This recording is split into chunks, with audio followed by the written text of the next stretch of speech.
le président de la République, Emmanuel Macron, a invité à un dîner le roi d'Angleterre, Charles III, à Versailles. Cela aurait coûté plus de 7 millions d'euros, avec 160 convives apparemment, ou un peu plus. 7 millions d'euros, c'est l'équivalent du salaire de 300 personnes environ, payées au SMIC, avec les cotisations sociales, pendant un an. Donc le repas d'environ 160 ou 180 personnes, un seul repas, aura coûté l'équivalent donc de 300 emplois pendant un an. Pourquoi est-ce que je dis que ce n'est pas un scandale ? Ce sera un scandale si on peut prouver par exemple qu'il y a eu détournement de fonds ou abus de biens sociaux ou surfacturation ou fausse facture. Là oui, on pourra dire que c'est un scandale.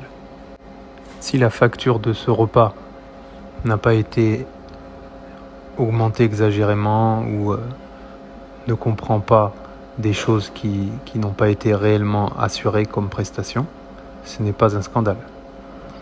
Si ces messieurs dames donc de la haute bourgeoisie ou de la haute noblesse et de la monarchie républicaine française préparer un repas, on imagine qu'ils vont utiliser les plus grandes compétences culinaires, gastronomiques et de service, et donc ça se paye, c'est cher. On a pu voir que apparemment chaque convive avait une bouteille de vin qui valait 2500 euros. Mais beaucoup de gens considèrent que c'est un scandale parce qu'en France, il y a beaucoup de pauvres et beaucoup d'injustices et beaucoup de gens qui ne mangent pas à leur faim, qui n'ont pas de logement, etc. ou pas de travail. Ce que les gens qui disent que c'est un scandale pensent, si je comprends bien, c'est qu'il faudrait que les élites se restreignent et diminuent leur train de vie parce qu'il y a des pauvres. C'est un discours populiste parce qu'en fait, un dirigeant peut avoir un train de vie modeste et mener une politique qui ne va pas aller dans l'intérêt du peuple. Il y a énormément de richesses matérielles dans le monde actuel. C'est cette énorme richesse qui est la cause des énormes inégalités actuelles. Dans les sociétés où la production est très basse, où il n'y a pas d'argent, où les gens vivent du troc, il y a très peu d'inégalités. C'était le cas dans le passé. Parce qu'en fait, chacun a juste de quoi survivre. Et quand il y a une famine ou une sécheresse ou une mauvaise récolte, il y a beaucoup de gens qui meurent parce qu'il n'y a pas de réserve. Et donc effectivement, même les castes supérieures, les gens qui ont un peu plus de pouvoir, ne sont pas très riches ou par rapport à la moyenne de cette société. Mais notre époque est complètement différente parce qu'en fait, donc comme je l'ai dit, elle est extrêmement riche. Elle a produit énormément de choses. Et comment ça se voit ? Ça se voit à la population mondiale qui est de plus de 8 milliards, je crois. Ça se voit donc à la production agricole qui est nécessaire pour nourrir 8 milliards de personnes.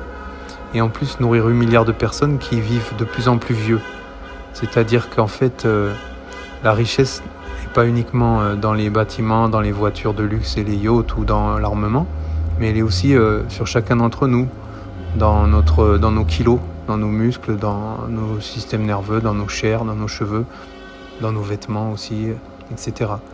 Et donc on est 8 milliards. Bien sûr, sur les 8 milliards, il y a une toute petite partie qui a énormément et une grosse partie qui a presque rien et qui survit, et même des centaines de millions de gens qui ont pas assez à manger et qui vivent encore très mal et dont l'espérance de vie est très basse. D'ailleurs, tous les gens, ou la plupart d'entre eux qui ont dénoncé le scandale du dîner de Macron et du roi Charles, on les entend en général peu sur une critique radicale du capitalisme. Le capitalisme a permis cette augmentation énorme de la population grâce à l'augmentation des capacités productives et techniques par rapport au système traditionnel d'avant les révolutions industrielles. Mais il a donc aussi permis ces inégalités. Donc c'est pas tout noir ou tout blanc, c'est gris, le bilan est contrasté. Et effectivement, les chantres de l'égalité formelle ont un tapis devant eux et peuvent crier au scandale quand des dirigeants font des repas à 7 millions avec des bouteilles de vin à 2500 €. Donc si on veut agir de manière émotionnelle, de manière moralisante, on va dire c'est un scandale, ce n'est pas bien.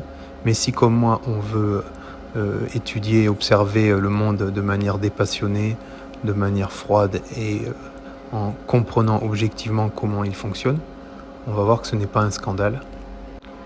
Il y a toujours eu une hiérarchie dans les sociétés humaines, que ce soit une hiérarchie de classe sociale comme aujourd'hui, qui sont à la fois le berceau du capitalisme, que ce soit l'Angleterre ou la Suède, les pays scandinaves ou l'Allemagne, et qui en même temps ont des dirigeants politiques qui ont un train de vie beaucoup moins dispendieux que ce que l'on peut voir dans nos pays du sud européens.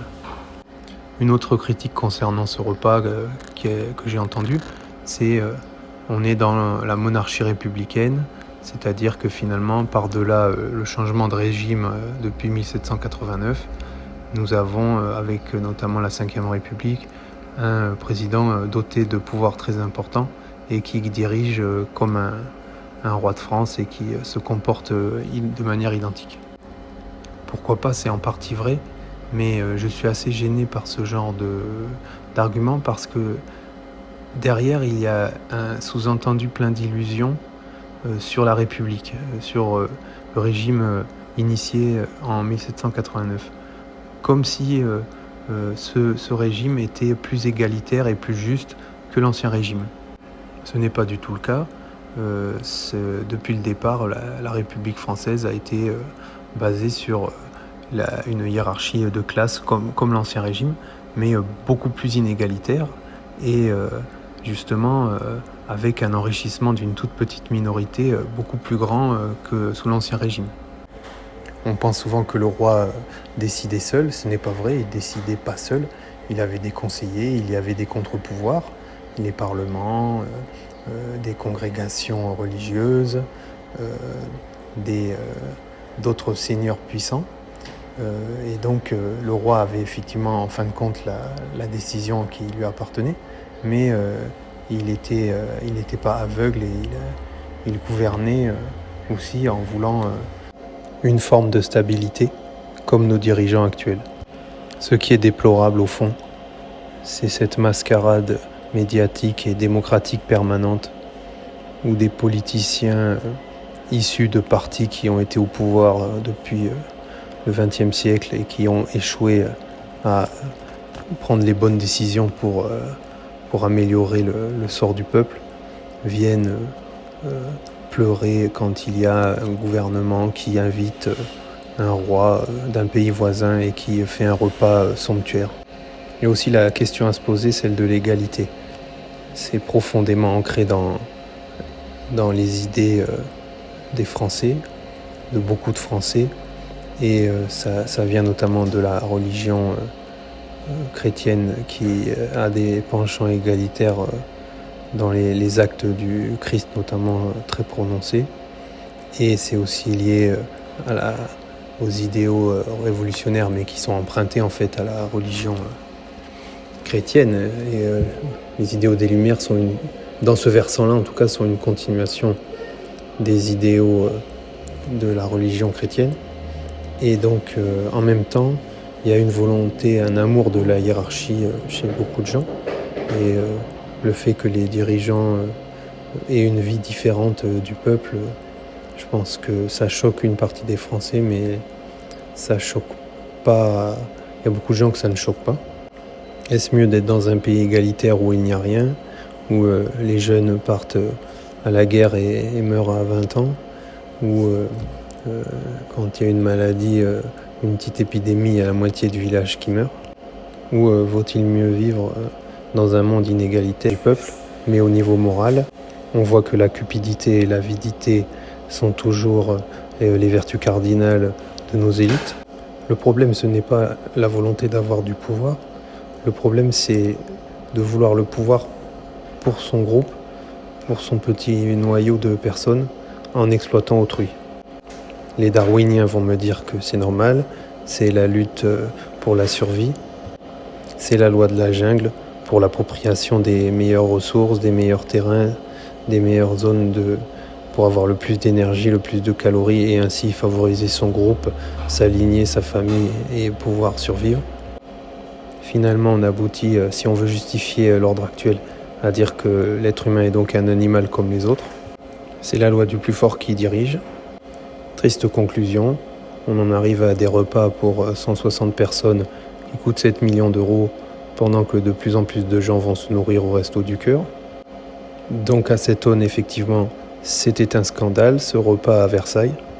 Mais croyez en ma vieille expérience de déjà plus de 20 ans en politique. Tous ces gens qui crient au scandale, qui postulent à devenir le prochain gouvernement, qu'ils soient d'extrême gauche ou d'extrême droite, une fois qu'ils seront au pouvoir, il y a fort à parier que si un jour un roi quelconque d'un pays lointain vient rendre visite à la France, ils feront la même chose. Les relations internationales sont importantes. Recevoir correctement le souverain d'un pays voisin avec qui on a beaucoup de relations économiques, c'est aussi montrer du respect pour le peuple de ce pays, sans juger le mode de gouvernement que ce peuple possède. Comme dirait Duhamel de BFM, le vieux journaliste, pas le jeune, on ne va pas recevoir le roi d'Angleterre à Flunch ou à Burger King. La gastronomie française est une des plus réputées du monde. Que ce soit mérité ou non, on n'arrête pas en France de se vanter d'avoir de grands cuisiniers, de grandes recettes, de grands restaurants. Évidemment, tout ça a un coût. Et puis, il ne faut pas oublier que l'inflation est très importante depuis plusieurs années. Depuis la crise des subprimes, quand on voit l'évolution des prix de l'or et de l'argent, cela montre que l'euro a perdu beaucoup de valeur et le dollar aussi. L'or et l'argent ont énormément augmenté depuis 15 ans. L'inflation est due à la perte de puissance de l'euro. Avec une inflation moindre, le repas aurait peut-être coûté non pas 7 mais 5 millions. Nos amis démocrates auraient râlé pareil.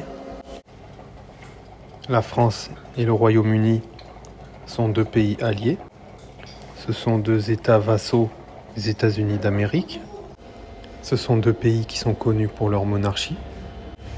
La monarchie française est à présent terminée, mais elle a été très connue et elle a été un modèle pour le monde entier. La monarchie anglaise reste une des dernières monarchies typiques de l'Europe occidentale. Le château de Versailles et la monarchie anglaise sont devenus des produits de communication qui rapportent dans la société du divertissement. Ce dîner était donc une opération de communication. Le premier ou le deuxième milliardaire le plus riche du monde est le français Bernard Arnault. Le principal de son activité est dans le luxe, les parfums, la haute couture, la maroquinerie, même s'il a